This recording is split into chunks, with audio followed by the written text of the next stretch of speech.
I can set it back in there like it was and simply go down 50 thousandths. I'm going to go down 40 thousandths, so it'll still be a tight, snug fit.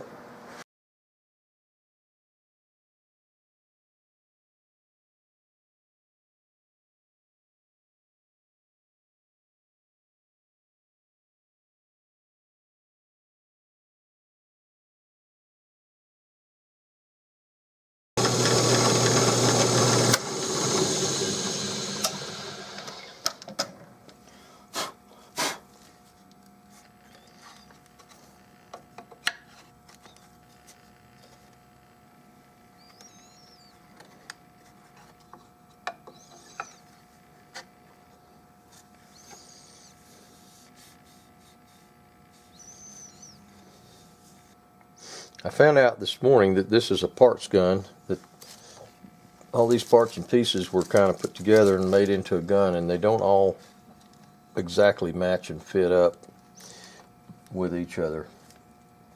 But I think that's the best I can do. This rail was ground off, tapered off on this end to fit up against this trigger guard front so that they would be flush, smooth from there to there. But that means the standing edges of this rail stick up, are proud of the stock. So,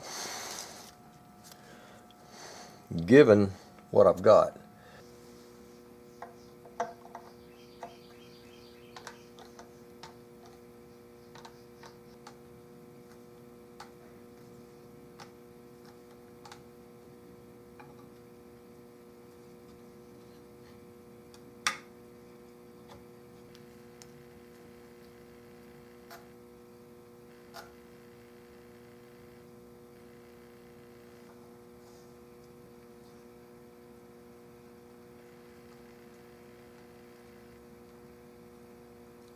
alright, my gaps are good, my clearance for my safety is good, my bolt release is good, receiver fits tight, barrel is floated, needs about a 10 thousandths off here and about 5 thousandths off right there. Between that mark and that mark is just a little tiny bit of a wave inside.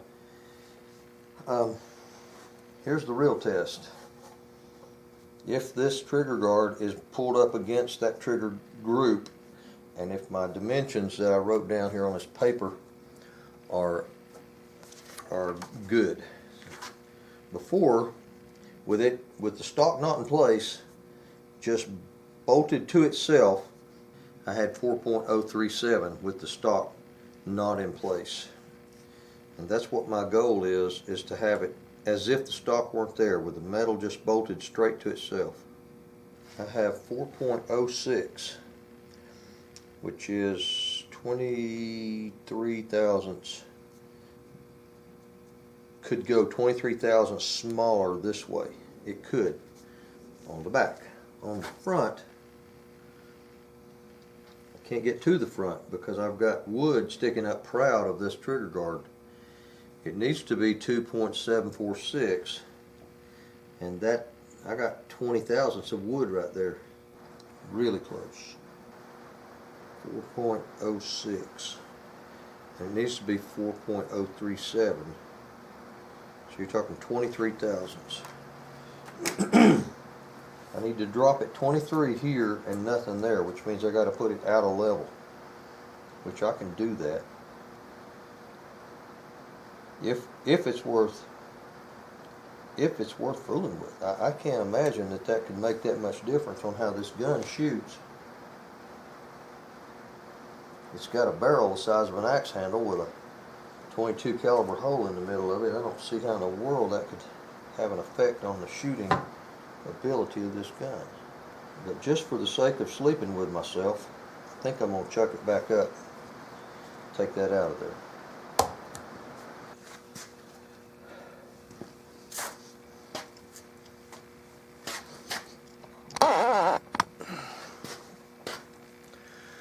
Well, I'm sorry, but I got to take a break on this target rifle, and I've been refinishing a Browning A-bolt for a friend of mine who who has a friend who's going to Colorado in the next few days, and I had to refinish this A-bolt. It was, I don't know, it's 30 something, 40 something years old, probably 30 something, and it was skint all to up. It really was. And so I've had to refinish it. Now I've got to recut the checker and clean them out. So I've got to take a break from this and do this a while. I'll be back. I've got this milled out for this rail, and for my trigger guard, it fits in here. I took another 23 thousandths off out of here so that it would scrunch together and be a perfect fit on the trigger guard against the trigger group. And I had to widen this rail milling out, I don't know, just a little bit to get it to fit in there. This piece of metal has actually got a rock. It's bowed this way, so when I put screws in both ends, it'll snug it up real good in the middle. So I'm fine with that. On the original stocks, this rail sticks down almost a 1/16 or so. And I got to thinking, well, I might as well go ahead and mill the side. This is straight, and I might as well mill the sides of this thing off straight to match this. So my reveal from here to here will be the same. It's a piece of cake to do it this way. It's a lot easier than shaping it and rasping it and everything else with a file. So I'm just going to go ahead and clear off the edges of this.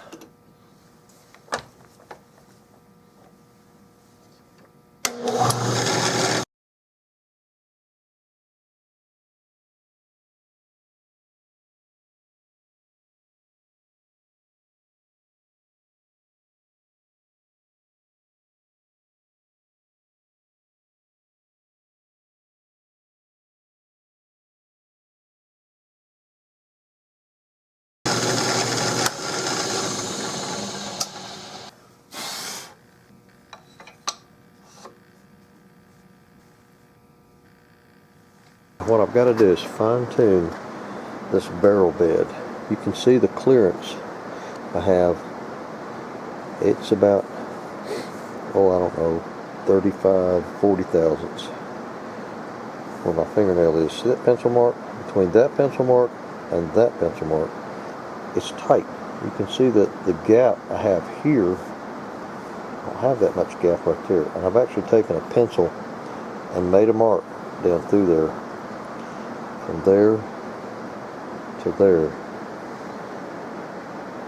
which I need to fine tune that. Now I can't do that on the mill. I don't trust myself with the mill. I can do it with a barrel bedding tool. And I've got a little place on the other side, here on the tip.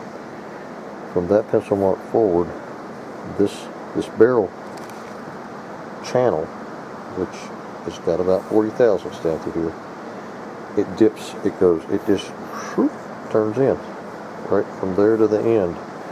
I gotta hand fit that, and there again I've got a pencil mark.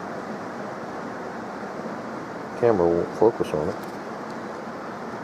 There it is. See that pencil mark right there?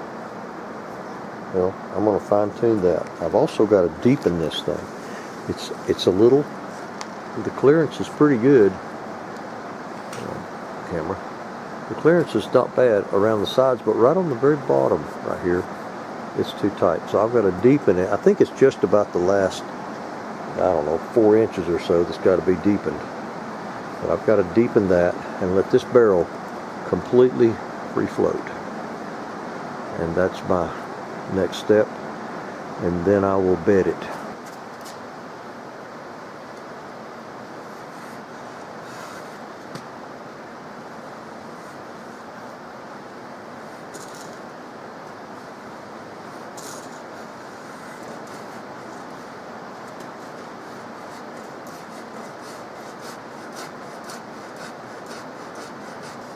This is a